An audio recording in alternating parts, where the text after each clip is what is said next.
知微見弱，觸類旁通，希望可以去用我哋嘅專業知識去幫每一個客人啦，去行多步。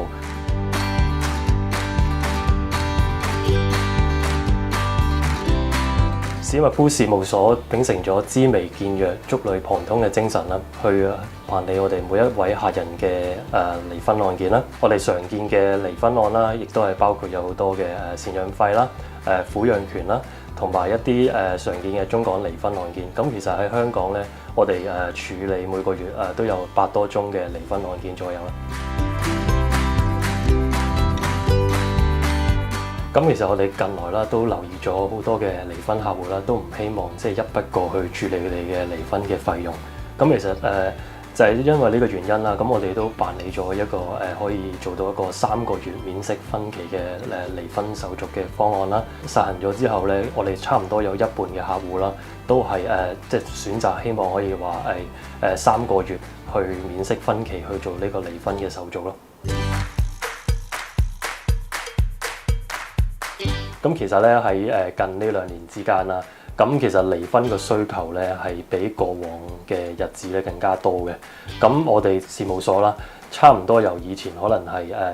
講緊係8多宗嘅離婚案，咁我哋喺近可能係3、4個月之前啦，咁其實可以去到可能200零宗嘅離婚案。咁我哋都請咗喺逆市裏邊啦，其實都請咗差唔多10多位嘅員工啦，去專門去負責翻200多宗嘅離婚案件咯。係啦，大概係2000年到2021年左右啦。其實離婚嘅案件咧，其實大概每年咧就大概23000到25000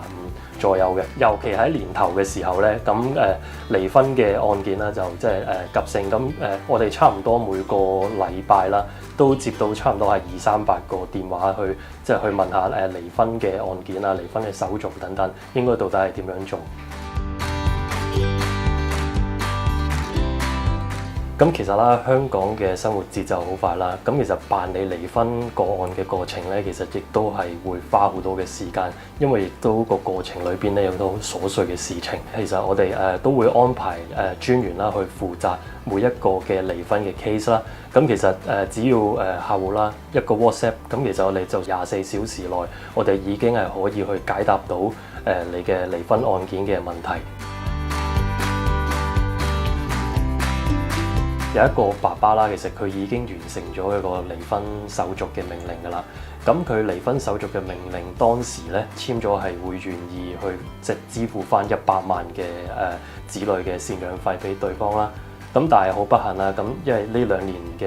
疫情啊，同埋社會嘅問題啦，佢就生意上邊出咗啲問題，咁就冇辦法去即係償還到呢一筆嘅贍養費。咁最後咧，咁佢呢個個案啦，咁我哋經過都差唔多有3、4次嘅會面啦，約翻嗰位丈夫嘅前妻啦，去傾翻可唔可以去即係喺個贍養費上邊做一啲安排。咁我哋呢一單案件啦，咁其實都成功幫佢申請咗一個叫更改子女贍養費命令嘅。咁其實成個程序亦都係安排佢即係約翻佢上嚟我哋個公司啦，同佢哋去約翻佢前妻，可唔可以去即係大家去傾到一個條款係大家滿意嘅。最緊要就係話希望無論話係女方或者男方啦，都得到一個即係合理嘅贍養費嘅安排啦。咁最後啦都成功幫到嗰位爸爸啦，去舒緩到佢嘅財政困境啦。知微見弱，觸類旁通嘅意思係好簡單嘅，就係希望盡力去明白每一個 case 嘅細節啦，希望可以去用我哋嘅專業知識去幫每一個客人啦去行多步，解決一啲好瑣碎嘅問題。